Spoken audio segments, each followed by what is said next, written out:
ইবাদতের জগতে আল্লাহর ভয়ে এক ফোঁটা চোখের পানি আল্লাহর কাছে অনেক অনেক অনেক বেশি প্রিয়। রাসূল সাল্লাল্লাহু আলাইহি সাল্লাম বলেন, লা ইয়ালিজার রাজুলুন নারা বাকামিন খাশিয়াতিল্লাহ হাত্তা ইয়ালিদাল লাবানু ফি দারে। গাভীর বান থেকে ওলান থেকে দুধ বের করে ভিতরে ঢোকানো যেমন অসম্ভব, আল্লাহর ভয়ে কাঁদে যে তার জাহান্নামে যাওয়া তেমনি অসম্ভব। আল্লাহর ভয়ে কাঁদে যে সে জান্নাতে যাবেই যাবে। সবচেয়ে প্রিয় ইবাদত আল্লাহর কাছে আল্লাহর ভয়ে এক ফোঁটা চোখের পানি। লাইসা শাইউন আহাব্বা ইলাল্লাহি মিন কাতরাতাইনি ওয়া সারাইনি। আল্লাহর নিকটে দুইটি বিন্দু ফোঁটা যত প্রিয়, পৃথিবীর কোনো কিছু আল্লাহর কাছে তত প্রিয় নয়। তার এক নম্বরে হচ্ছে কাতরাত দমইন মিন খাসিয়াতিল্লাহ, আল্লাহর ভয়ে এক ফোঁটা চোখের পানি। আল্লাহর ভয়ে এক ফোঁটা চোখের পানি আল্লাহর কাছে যত প্রিয়, পৃথিবীর কোনো ইবাদত আল্লাহর কাছে তত প্রিয় নয়। সালাত নয়, হজ নয়, দান খায়রাত নয়, তাসবিহ তাহলিল নয়। এক ফোঁটা চোখের পানি আল্লাহর কাছে যত প্রিয়, পৃথিবীর কোনো কিছু আল্লাহর কাছে তত প্রিয় নয়। সে এমন নয়, এর পরেও আল্লাহ কেউ যদি সারা রাত কাঁদে, চোখের পানি ঝরঝর করে ঝরাই, তারপরেও আল্লাহ নেকি নিজে হাতে লিখবেন না। কাকে লিখতে বলবেন? ফেরেশতাকে লিখতে বলবেন। তার মানে সেম ভিন্ন ধরনের ইবাদত। ইবাদতের জগতে সবচেয়ে শক্তিশালী, পাওয়ারফুল, ক্ষমতাধর ইবাদত হলো দান। কোন ইবাদত দানের কাছে টিকবে না। সালাত আদায় করে মানুষ জান্নাত পাবে, জান্নাত কিনতে পারে না। সিয়াম পালন করে মানুষ জান্নাত পাবে, জান্নাত কিনতে পারে না। হজ করে মানুষ জান্নাত পাবে, জান্নাত কিনতে পারে না। দান এমন একটা ইবাদত যে দান করে মানুষ জান্নাত কিনতে পারে। আল্লাহ বলছেন যে আমি তোমাদের টাকা এবং তোমাদের জানের বিনিময়ে জান্নাত আমি তোমাদের কাছে বিক্রি করে দিয়েছি, কিনে নাও। বিচারের মাঠে আপনি বলবেন আমি জান্নাত পাবো কেন? জান্নাত আমি কিনে নিয়েছি, জান্নাত তো আমার ব্যাপার। আর এত শক্তিশালী ভিন্ন ইবাদত যে আপনি দান করলেন এখানে, আর কবরের শাস্তি বন্ধ হয়ে গেল আপনার মায়ের। সালাত আদায় করবেন নাকি শুধু আপনার, এটা অন্য জায়গায় পার হয়ে যাবে না। ওরা ভুল বুঝেছে, কোরআন মাজিদ পড়ে নাকি কবরে বক্সিয়ে দিল। এটা হয়? কোরআন মাজিদ পড়লে আপনারই নেকি হবে, ও আর একজনের কিছু করতে পারবে না। আর দান এমন নেকি যে আপনার তো হলোই, আপনি মায়ের জন্য দান করেছেন, ওই জন্য কবরের শাস্তি ওইদিকে বন্ধ। আল্লাহ রাসূল বলছেন না সাদকাত সিররে তুতফিউ গাযাবার রাব্বে, গোপন দান আল্লাহর রাগকে মিটিয়ে দেয়। আপনি পাপ করেছেন, আল্লাহ আপনাকে জাহান্নামে দিবেন, এরকম পরিস্থিতি আছে। আপনি এই আমাদের এই নাচল মাদ্রাসা কওমি বেসরকারি একমাত্র আল্লাহকে সন্তুষ্ট করার প্রতিষ্ঠান। আপনি সভাপতি সেক্রেটারিকে গিয়ে বললেন 10,000 টাকা থাকলো, কাউকে বলা লাগবে না, এটা আপনি আপনার প্রতিষ্ঠানে খরচ করবেন। আল্লাহ আপনার উপরে অসন্তুষ্ট ছিলেন, এর কারণে তার রাগটা মিটে গেছে। দান করলেন, আপনি নেকি পাবেন, আপনি কিন্তু দানের প্রতিক্রিয়া আল্লাহর উপরে গিয়ে লেগেছে, তার রাগটা মিটে গেছে। এই বিষয়ে আর কথা নেই, আপনাকে আর উনি শাস্তি দিবেন না।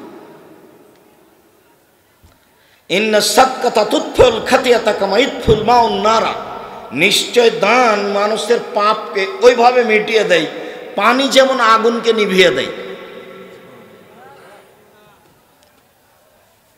নিশ্চয় বিচারের মাঠে মানুষ দানের ছায়াতলে থাকবে।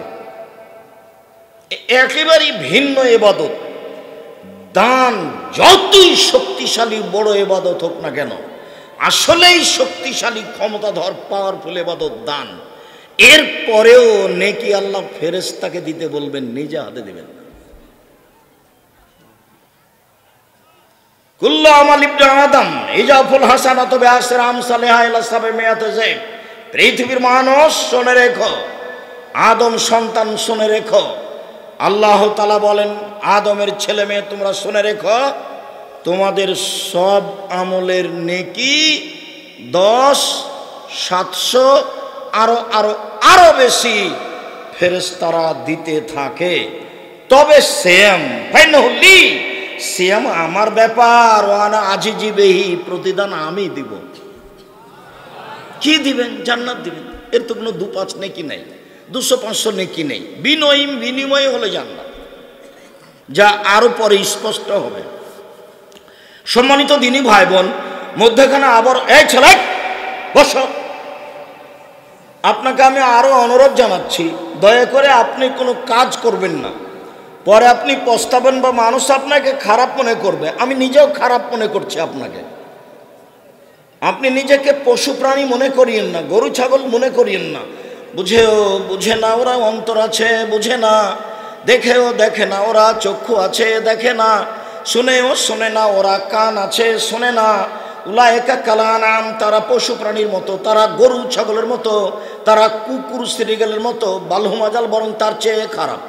আল্লাহ বলছেন মানুষ কুকুর শ্রীগালের চেয়ে খারাপ। আজকের প্রোগ্রামের জন্য কত ত্যাগ, কত তিতিক্ষে, কত আপনার এমপিকে বলা, ডিসিকে বলা, ওসিকে বলা, পুলিশ সুপারকে বলা, আর কত পরিশ্রম, এত কিছু ত্যাগ তিতিক্ষার পরে আমরা উপস্থিত হয়েছি আলহামদুলিল্লাহ। আর আপনি বসে গল্প করছেন না? আপনার একটু হুঁশ বুদ্ধি হয় না? আপনাকে একটু লজ্জা লাগে না? আপনার একটু শরম হয় না? আপনাকে একটু হায়া লাগে না? আপনার একটু ইতস্তবোধ হয় না? আপনার একটু মানবতায় বাঁধে না? বাধা উচিত। আপনি নিজেকে মানুষ মনে করেন, তাহলেই তো বিবেচনা আসবে। আর নিজেকে যদি পশু প্রাণীর মতো মনে করেন, তাহলে তো আসা আর যাওয়া গরু ছাগলের মতো কিছুই না, মরা পর্যন্তই শেষ। আপনাকে এটা মনে রাখতে হবে। দুনিয়ার অর্থ সম্পদ, জায়গা, বাড়ি ঘর সব মরা পর্যন্ত শেষ। ছেলে মেয়ে আপনার কিছু করবে না, ভুল বুঝেছেন। আপনি খুব ভালো, এরপরে আপনি আপনার বাপের জন্য কিছুই করেননি, আর আপনার ছেলে আপনার জন্য করবে, আপনি এটা বুঝলেন?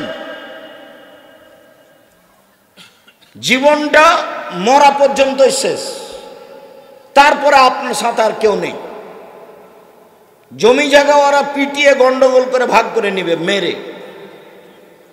আমাদের গ্রামে বাপ মারা যাওয়ার পরে যখন জমি জায়গা ভাগ করতে বসলো, তখন ঢেঁকিটা কেটে ভাগ করে নিল। তো ঢেঁকিটা এক ভাইকে ছেড়ে দিবে, এটা মানতে পারলো না, যার ফলাফল খড়ি, কিছুই না। আমি এটা বাস্তব ঘটনা আপনার সামনে নকল করছি। তার মানে এটাই জীবন, কিছুই না। এতটা অঞ্চলের সবচেয়ে ধনী মানুষ হযরত আলী মুন্সি, তার ছেলে আমার পাশে বসে আছে। হযরত আলী মুন্সির বাড়িতে 4-5জন এমনি বাইরের লোক থাকতো, একজন মৌলানা, একজন ছাত্র মাদ্রাসার, একজন স্কুলের থাকতো, আর কত কর্মচারী, 30-40-100টা হাল চলতো, লাঙ্গল চলতো আবাদের সময়। তারপরে আজকে নেই। মানুষ যতক্ষণ পর্যন্ত আছে ততক্ষণ পর্যন্ত যা কিছু করবে তার, যখনও চলে যাবে মনে করতে হবে এই পর্যন্ত আমার শেষ। সম্মানিত দিনী ভাই বোন, নিজেকে মূল্যায়ন করার চেষ্টা করেন, নিজেকে অত অবহেলা করে পশু প্রাণীর মতো মনে করিয়েন না। আল্লাহ নবীকে জিজ্ঞাসা করা হল, আল্লাহ রাসূল সবচেয়ে বুদ্ধিমানকে? এটা জিজ্ঞাসা। আইউন্নাস আকিয়াস, সবচেয়ে বুদ্ধিমানকে? এটা জিজ্ঞাসা। তখন আল্লাহ রাসূল বলছেন, সবচেয়ে বুদ্ধিমান হচ্ছে ওই যে মরণকে স্মরণ করতে পারে, এ হলো বুদ্ধিমান।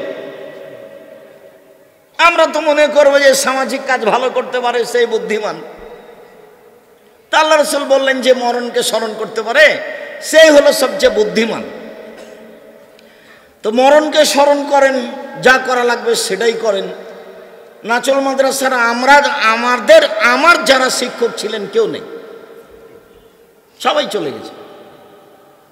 মোজাহার মৌলানা ছিলেন এই প্রতিষ্ঠানের স্কুলের শিক্ষক, তিনিও চলে গেছেন।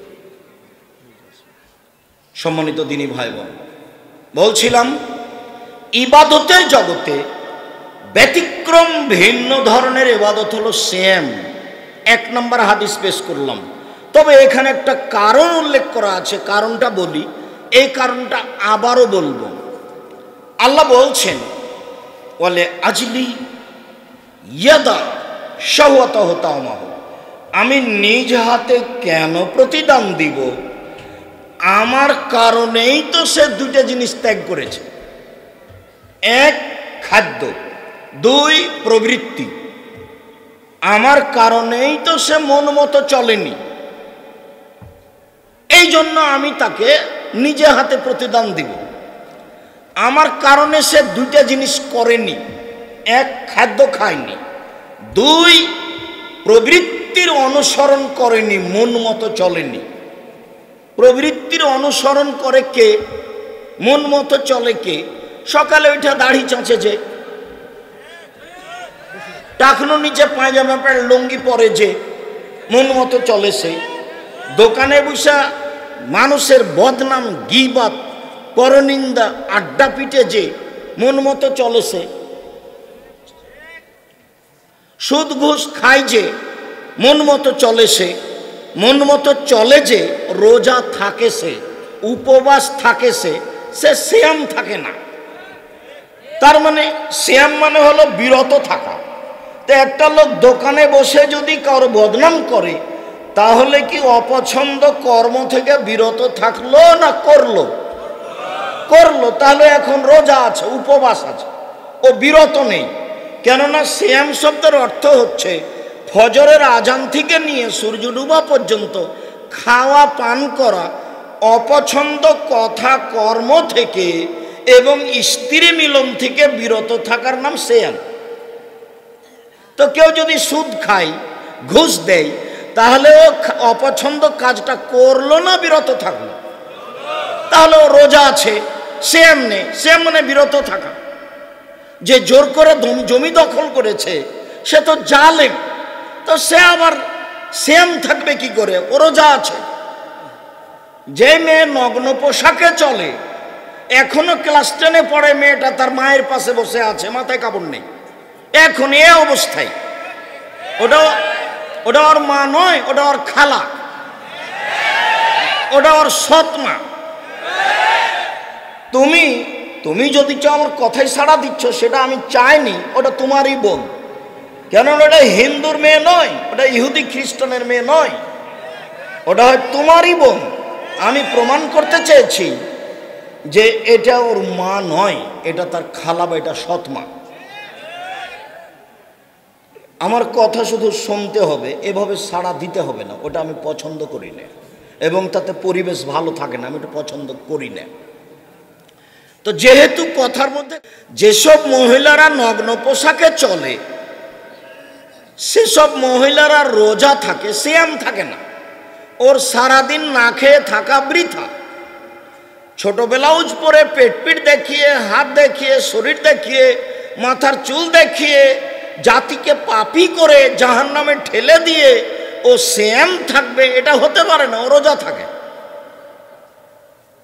একজন মহিলার মালা তো আওরা, তার পুরো অঙ্গটাই হচ্ছে ঢেকে রাখা বস্তু, তার পুরো শরীরটাকে ঢেকে রাখতে হবে। ওর নাম মহিলা, ওর নাম আল মারা, যাকে আল্লাহ রাসূল বলছেন যে তোমার পুরো অঙ্গ তোমাকে ঢেকে রাখতে হবে। আল্লাহ রাসূল যখন ঈদের মাঠে গিয়ে মহিলাদের সামনে কথা বললেন, তখন বললেন, ইয়া মাশারা নিসা তাসাদ্দাকনা, ও মহিলাদের দল, তোমরা দান করো, আমি তোমাদেরকে অধিকাংশই জাহান্নামে দেখছি।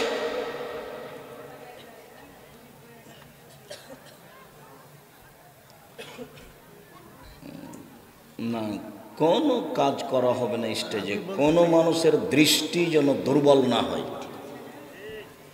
সম্মানিত দিনী ভাই বোন, বলছিলাম যে আল্লাহর নবী বললেন মহিলাদের কাছে গিয়ে, এই তোমাদেরকে অধিকাংশ আমি জাহান্নামে দেখছি।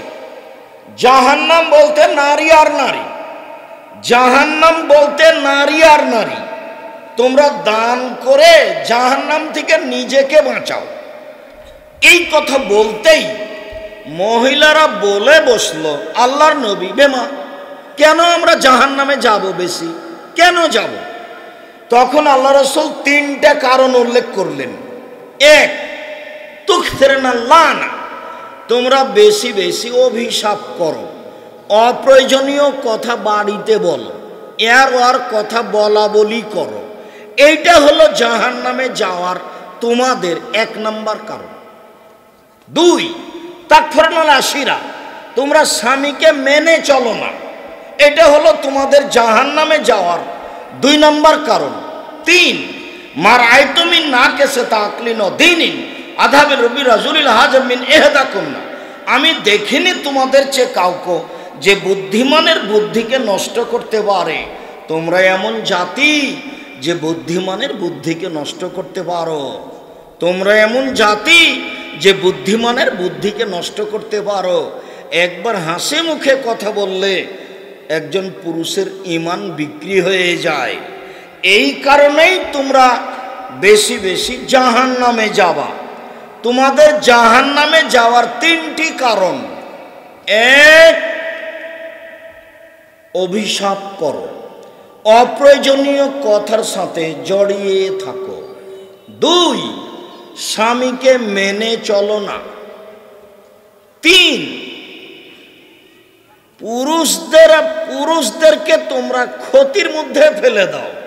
পুরুষেরা তোমাদেরকে দেখে পাপী হয়ে যায়, তোমাদের কারণে পুরুষেরা বেকায়দায় পড়ে যায়। এই কথাটাকে আল্লাহ রাসূল আবার বলছেন, পৃথিবীর মানুষ শুনে রেখো, ইন্নাল মারাতা তুকবালু ফি সূরাতি শায়তান ওয়া তুদবারু ফি সূরাতি শায়তান, নিশ্চয়ই মহিলারা শয়তানের বেশ ধরে আসে, শয়তানের বেশ ধরে যায়। নিশ্চয়ই মহিলারা শয়তানের বেশ ধরে আসে, শয়তানের বেশ ধরে যায়। নিশ্চয়ই মহিলারা শয়তানের বেশ ধরে আসে, শয়তানের বেশ ধরে যায়। আবার আল্লাহ রাসূল বলছেন, মা তারাক্তু বাদি ফিতনাতান আজরাল রিজালা মিনান নিসায়ে, আমার জীবনে আমি ছাড়িনি কোনো বস্তু যেটা পুরুষের জন্য বেশি বিপজ্জনক হতে পারে নারীদের চেয়ে। আমার জীবনে আমি ছাড়িনি কোনো বস্তু যেটা পুরুষের জন্য বেশি বিপজ্জনক হতে পারে নারীদের চেয়ে। নারী হচ্ছে পুরুষের জন্য সবচেয়ে বিপজ্জনক বস্তু। রাসূল সাল্লাল্লাহু আলাইহি ওয়াসাল্লাম বলেন, ফাত্তাকুদ দুনিয়া ওয়াত্তাকুন নিসা, পৃথিবীর মানুষ, পৃথিবী থেকে বেঁচে থাকো। পৃথিবী জড় বস্তু নয়, পৃথিবী একটা ভিন্ন ধরনের অত্যাধুনিক যন্ত্র। তোমার ছবি সহ পাপ নেকি কথা সব ধরে রাখছে। যা কিছু জীবনে করছো সব টপ টপ টপ টপ করে বিচারের মাঠে বলে দিবে। কোন ঘরে ভাবির গায়ে হাত লাগিয়েছ সেই ঘর তোমার ছবি সহ ধরে আছে। কোন মেয়ের সাথে কোথায় কথা বলেছ সেই জায়গা ছবি সহ মাটি তোমাকে ধরে রেখেছে। কোথায় সুদের অঙ্ক কষেছ সেই জায়গা তোমাকে ছবি সহ ধরে রেখেছে। বিচারের মাঠে এই মাটি টপ টপ টপ টপ করে কথা বলবে। পৃথিবীর মানুষ, জড়বস্তু দুনিয়া থেকে বেঁচে থাকো এবং মহিলা থেকে বেঁচে থাকো, মহিলা থেকে বেঁচে থাকো, সাবধান। ইয়কুম দখুল আলা নিসায়ে, পৃথিবীর মানুষ মহিলাদের কাছে যায় না, পৃথিবীর মানুষ মহিলাদের কাছে যায় না, পৃথিবীর মানুষ মহিলা যেখানে আছে সেখানে যায় না। আবার বলছেন, ইয়কুম দখুল আলাল মুগিবাত, যেই মহিলার স্বামী নাই সেই বাড়িতে যায় না, সাবধান।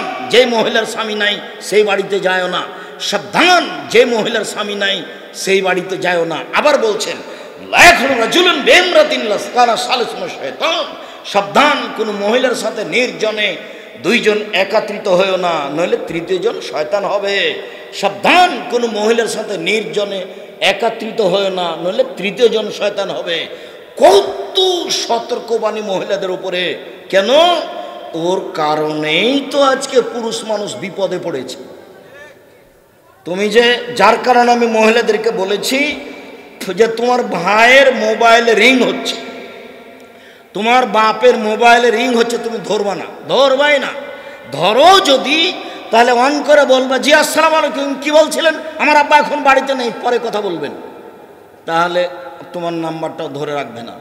আর তুমি যদি অন করে দে বলো, কি ভাইয়া, কি বলছিলেন ভাইয়া, তাহলে ও নাম্বার কিন্তু ধরে রাখবে, তোমার সাথে আবার কথা বলতে চাইবে। কেন? তুমি হচ্ছে মহিলা, তোমার কণ্ঠটা মহিলা, তোমার দেহ, তোমার শরীর, তোমার মাথার চুল, তোমার অঙ্গ প্রত্যঙ্গ, তোমার সব কিছু পুরুষের জন্য বিপজ্জনক বস্তু, যার কারণে আল্লাহ রাসূলের কত সতর্কবাণী, রাসূলের সতর্কবাণীতে একবারে ভরপুর হয়ে আছে। উপস্থিত বৈঠকের দিনী মুসলিম বোন, আপনি বলিয়েন না আব্দুর রাজ্জাক সাহেব, অনেক ভালোবাসার খাতিরে এসেছি, আমাদের কি আসলে শয়তান বললেন? জি না, আমি তা কখনো বলিনি। আপনাকে আমি আয়েশার মতো মনে করি, আপনাকে আমি খাদিজা রাদিয়াল্লাহু তাআলা আনহার মতো মনে করি। আর নাচলের মহিলা হিসাবে আমি আন্তরিকভাবে আরও দোয়া করি, আল্লাহ আপনাকে জান্নাতবাসী করুন। আপনাকে আমি শয়তান বলে খাটো করতে আসিনি, আপনাকে আমি আয়েশার মতো মনে করি। দেখবেন এক মিনিট আয়েশাকে, ভাইজান আপনি একটু এভাবে বসবেন, আর একটু পিছিয়ে করেছে, ওই লোকগুলো কষ্ট পাচ্ছে একটু। এই তোমরা একটু কে আছো, চারটা একটু ধরো ওনার, আর একটু পিছিয়ে করে দাও, ওনাকে মানুষগুলো কষ্ট পাচ্ছে, একটু সম্মান সহকারে বসতে বলো।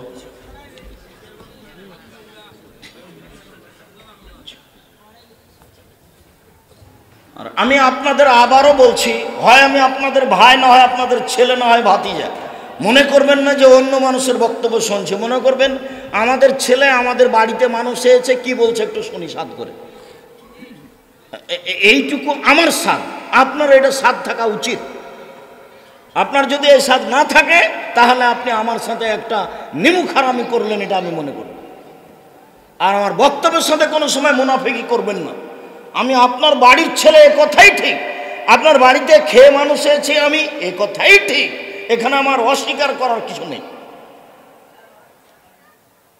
তবে আমি যেটা বলছি সেটা যেহেতু কোরআন হাদিস, কাজে আপনি মূল্যায়ন করার চেষ্টা করবেন, এটা আমার আন্তরিক অনুরোধ। বক্তব্যের সাথে মুনাফিকি করবেন না দয়া করে। সম্মানিত দ্বীনি বোন, আপনাকে আমি খাটো চোখে দেখিনি, আপনাকে আমি আয়েশার মতো মনে করি। দেখবেন আপনি আয়েশা রাদিয়াল্লাহু তাআলা আনহাকে, এক মিনিট এদিকে দেখেন। এই মেয়ে, কথা বলছো কেন? এতক্ষণ বলার পরে তুমি কথা বলো কোন সাহসে? তোমার একটু লজ্জাবোধ হয় না কেন? চুপ থাকো। উপস্থিত বৈঠকের মুসলিম বোন, আপনি একটু খেয়াল করেন, আপনাকে আমি আয়েশার মতো মনে করি। দেখেন তো এক মিনিট আয়েশা রাদিয়াল্লাহু তাআলা আনহাকে। আয়েশা রাদিয়াল্লাহু তাআলা আনহা বলেন, আমার ঘরে হলো আমার স্বামীর কবর। আল্লাহর নবী যখন মারা গেলেন, তখন আমার ঘরে হলো তার কবর। আমি কবরের পাশে এমনিতেই যাই, মাথায় কাপড় দেওয়া না দেওয়া আমি অত প্রয়োজন মনে করি না। কয়দিন পরে সেখানে হলো আমার বাপের কবর। তা আমি মনে করি এটা আমার স্বামীর কবর, এটা আমার বাপের কবর, আমি এমনিতেই যাই, মাথায় কাপড় দেওয়া না দেওয়াটা আমি প্রয়োজন মনে করি না। কয়দিন পরে সেখানে হলো উমারের কবর। যখন উমার রাদিয়াল্লাহু তাআলা আনহুর কবর হলো, তখন আমি সেখানে লজ্জাবোধ করি যে এখানে একজন বেগানা মানুষের কবর আছে। আমি কবরকে লজ্জা করি। আয়েশা রাদিয়াল্লাহু তাআলা আনহা বলেন, আমি কবরকে লজ্জা করি। আর আপনি একজন মুসলিম মহিলা, হজ করেছেন, স্বামীও হজ করেছে, আপনার মেয়েটা ক্লাস 10-এ পড়ে, মা পাশে বসে আছে মাথায় কাপড় না দিয়ে, আপনি যদি শয়তান না হন তো শয়তান কোনজন? কি শয়তান? আপনাকে তো আমি আয়েশার মতোই মনে করছি। দেখবেন এক মিনিট আয়েশাকে। আয়েশা রাদিয়াল্লাহু তাআলা আনহা বলেন, আল্লাহর নবী বলছেন, আয়েশা শোনো শোনো শোনো শোনো, এই যে জিবরাইল, এই যে জিবরাইল, এই যে জিবরাইল, তোমাকে জিবরাইল সালাম দিল। তখন আয়েশা রাদিয়াল্লাহু আনহা বলছেন, ওয়ালাইহিস সালাম ওয়া রাহমাতুল্লাহি ফাতারা ওয়ালা নারা, তার উপরে শান্তি অবতীর্ণ হোক, জিবরাইলের প্রতি নিরাপত্তা অবতীর্ণ হোক। আরে আপনি তো জিবরাইলকে দেখতে পান না, আমরা তো দেখতে পাই না। এক বিছানে তিনজন, এক বিছানে মুহাম্মদ সাল্লাল্লাহু আলাইহি সাল্লাম, ওখানে জিবরাইল, ওখানে আয়েশা রাদিয়াল্লাহু তাআলা আনহা। শুধু এক বিছানে নয়, এক ল্যাপের নিচে তিনজন, জিবরাইল, মুহাম্মদ সাল্লাল্লাহু আলাইহি সাল্লাম, আয়েশা। ইনি হচ্ছেন আয়েশা রাদিয়াল্লাহু তাআলা আনহা। আয়েশাকে শয়তান বললাম? জি না, নাউজুবিল্লাহ মিন যালিক। আপনাকে আমি আয়েশার মতো মনে করছি। আজকের পরে আপনার পরনে আর কোনোদিন ফ্যাশন বোরকা উঠবে না। আজকের পরে ইনশাল্লাহ, আজকের পরে আপনি আর কোনোদিন ছোট ব্লাউজ গায়ে দিবেন না। আজকের পরে আপনার শোকেজে আর কোনোদিন কাঁকড়া থাকবে না, আপনার শোকেজে আজকের পরে রুই মাছের আয়না থাকবে না, আপনার শোকেজে চিংড়ি মাছের প্লেট থাকবে না। আজকে বাড়িতে গিয়ে চিংড়ি মাছের যত প্লেট আছে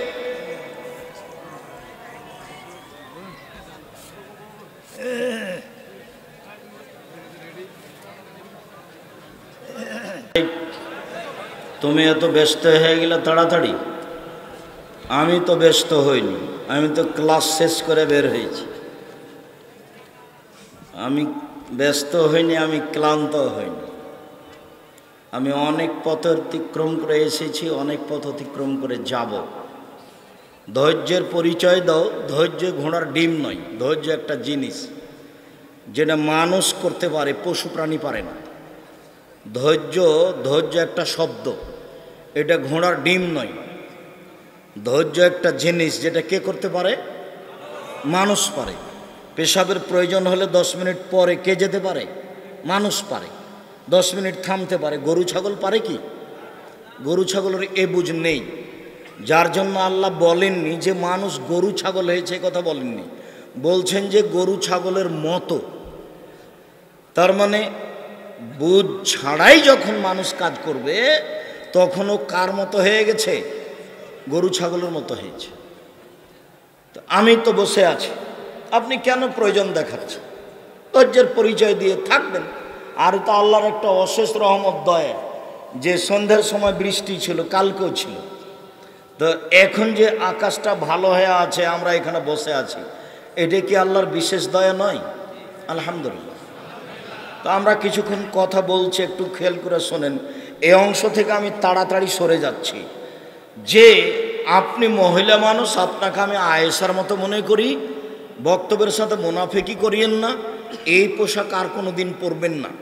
এই ফ্যাশন বোরকা আজকে বাড়িতে গিয়ে জ্বালিয়ে দিবেন। শোকেজে যা কাঁকড়া আছে তা ভেঙে ফেলবেন। যত প্লেট আছে, আয়না আছে, রুই মাছ কাতল মাছের আকৃতিতে সব ভেঙে ফেলবেন। যদি থাকে তাহলে আপনি মুনাফিক, আর যদি ভেঙে ফেলেন তাহলে আপনি মোমেন, মুসলমান। আমার বক্তব্যের সাথে মুনাফিকি করে কোনো লাভ নেই। এই ছেলে, প্রথম যেটা বলছিলাম, কোনো দিকে খেয়াল করবে না, কারো গায়ে হাত দিয়ে বসে থাকবে না, এক খেলে আমার দিকে চেয়ে থাকো। 1 নম্বর হাদিস পেশ করেছি, সিয়াম ব্যতিক্রম ইবাদত। 2, উমামা বাহেলি রাদিয়াল্লাহু তাআলা আনহু বলেন, আমি একদা আল্লাহর নবীকে বললাম, আল্লাহর নবী, মুরনি বে আমালিন, একটা আমলের কথা বলেন তো আল্লাহর নবী, যেটা করলে আমি জান্নাতে চলে যাব, এটা আমাকে বলেন। তখন আল্লাহর নবী বলছেন, ও মামা, আলাইকা বিসম ফাইনাহু লা ঈদা লাহু, তুমি সিয়াম পালন করো। ইবাদতের জগতে সিয়ামের সমপর্যায়ের কোনো ইবাদত নেই। সিয়াম হলো পৃথিবীতে ব্যতিক্রম ইবাদত। বলা যাবে না যে এটা হলো সিয়াম, বলা যাবে না এই যে সালাত সিয়ামের সমপর্যায়ের ইবাদত, বলা যাবে না। বলা যাবে না এই যে হজ সিয়ামের সমপর্যায়ের ইবাদত, জি না। এই যে দান খায়রাত সিয়ামের সমপর্যায়ের ইবাদত, জি না। এই যে আল্লাহর ভয়ে কান্নাকাটি সিয়ামের সমপর্যায়ের ইবাদত, জি না। পৃথিবীতে সিয়ামের সমপর্যায়ের ইবাদত পৃথিবীতে নেই, ওটা একটা ভিন্ন ইবাদত। ও মামা, সিয়াম পালন করো। ইবাদতের জগতে সিয়ামের সমপর্যায়ের কোনো ইবাদত নেই। অন্য এক বর্ণনা। 3, উমামা বাহেলি রাদিয়াল্লাহু তাআলা আনহু বলেন, আমি আল্লাহর নবীকে বললাম, মুরনি বে আমালিন, আল্লাহর নবী আপনি একটা আমলের কথা বলেন তো, যেটা করে আমি জান্নাতে চলে যাব। তখন আল্লাহ রাসূল বলছেন, ও মামা, আলাইকা বিসম ফাইনাহু লা মিসলা লাহু, তুমি সিয়াম পালন করো। ইবাদতের জগতে সিয়ামের সমপর্যায়ের কোনো ইবাদত নেই। কোন ইবাদতকে বলা যাবে না এইটা সিয়ামের মতো, এটা হলো সিয়াম, এটা সালাত। বলা যাবে না এই সালাত সিয়ামের মতো, এটা হজ। বলা যাবে না হজ সিয়ামের মতো। এটা তাসবিহ তাহলিল জিকির আজকার সুবহানাল্লাহ আলহামদুলিল্লাহ বলা যাবে না সিয়ামের মতো। ভালো আচরণ সবচেয়ে ভারী নেকি, ভালো আচরণ বলা যাবে না এটা সিয়ামের মতো। সিয়ামের মতো ইবাদত পৃথিবীতে নেই। 4 সাহল ইবনে সাদ রাদিয়াল্লাহু তাআলা আনহু বলেন, রাসূল সাল্লাল্লাহু আলাইহি সাল্লাম বলেছেন, ফিল জান্নাতে সামানি আবাব মিন বাবুনি সামারায়ালাত কুল্লে সায়মুন। জান্নাতে 8টি দরজা আছে। জান্নাতে একটি দরজা 8টি, জাহান্নামে একটি দরজা 7টি। জান্নাতে একটি দরজা 8টি, জাহান্নামে একটি দরজা 7টি। জান্নাতের 8টা দরজা আছে। মানুষ যখন জান্নাতে ঢুকবে তখন সব দরজা থেকে ফেরেশতারা স্বাগতম জানাবেন। হজ পালনকারীর একটা দরজা আছে, ফেরেশতারা বলবেন আসেন আসেন আসেন, যারা হজ করেছেন এই দরজা দিয়ে আসেন। আসেন আসেন যারা দান করেছেন এই দরজা দিয়ে আসেন। আসেন যারা সিয়াম পালন করেছেন এই দরজা দিয়ে আসেন। এইভাবে যখন আল্লাহর নবী বলতে লাগলেন তখন আবু বকর সিদ্দিক রাদিয়াল্লাহু তাআলা বলেন, আল্লাহর নবী এমন কি কেউ হবে যাকে সব দরজা থেকে ডাকা হবে? তখন আল্লাহ রাসূল বলছেন, হ্যাঁ তুমি তার মধ্যে। আরে আবু বকর সিদ্দিক শোনো, তুমি যখন জান্নাতের সামনে যাবা না তখন তোমার সবাই ডাকবে। হজের লোক বলে আসেন আসেন এই দরজা দিয়ে আসেন, দানের ফেরেশতারা বলবে আসেন আসেন এই দরজা দিয়ে। তুমি এমন একটা মানুষ যে তোমাকে সব দরজা থেকে ডাকা হবে। যাক, এটা আমাদের আলোচনা নয়, আলোচনা আর একটু পরে। সেটা কি? এই যা দাখালা আখিরুহুম উগলিকা, সিয়াম পালনকারীর শেষ ব্যক্তি ঢুকে গেলে ওই দরজা বন্ধ হয়ে যাবে, বাকিগুলো তখন খোলা আছে। তার মানে হজ পালন করা ব্যক্তি দানের দরজাতে ঢুকতে পারবে, দান করা ব্যক্তি হজ পালন করার দরজাতে ঢুকতে পারবে।